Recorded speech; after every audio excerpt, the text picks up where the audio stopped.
Vote डालिए ज़रूर, लेकिन अपना डालिए, अपना वोट डालिए।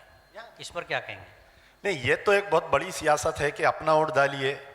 देखिए, अब आप सीधा सीधा मुझे सवाल करें तो मैं भी सीधा सीधा जवाब देता हूँ कि कल ही हमारे फिरोज़ खान साहब एक प्रेस कॉन्फ्रेंस किए थे कि 6 लाख जो है बोगस वोटर्स उन्होंने निकाले। बहुत मेहनत किए बेचारे, हम भी बहुत मेहनत किए कि बोगस मल्टीपल डबल वोटर्स है यहाँ पर। और उसमें एक फतवा भी है कि आप जो है अपनी शरीयत में आप किसी दूसरे का अगर वोट डाल रहे हैं तो आप जो है वो निके से भी टूट जा रही है, कई फतवे भी है उसमें।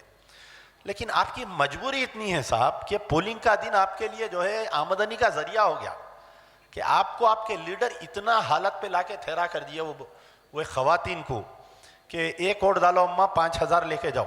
5,000 रुपये उसके लिए एक महीने का खर्चा है। आपकी कौम को मजबूर कर दिया। आप समझिए मेरी बात को।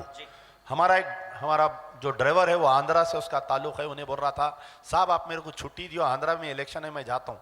मैं मियाँ इलेक्शन में तेरा क्या काम है वहाँ पर? तो बोले वोट को 10,000 रुपये वहाँ पर दे रहे हैं साहब, मेरे घर में 12 वोट है, मैं जाता हूँ वहाँ पर बोल के।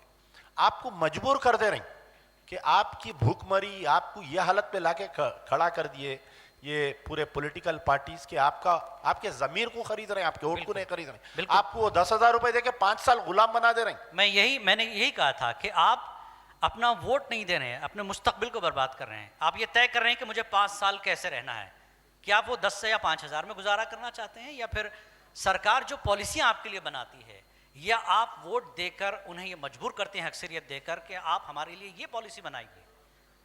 जब आप इस तरह से वोट खरीदेंगे, वोट बेचे जाएंगे, तो सरकार अपने हिसाब से आपके लिए पॉलिसियां बनाएगी।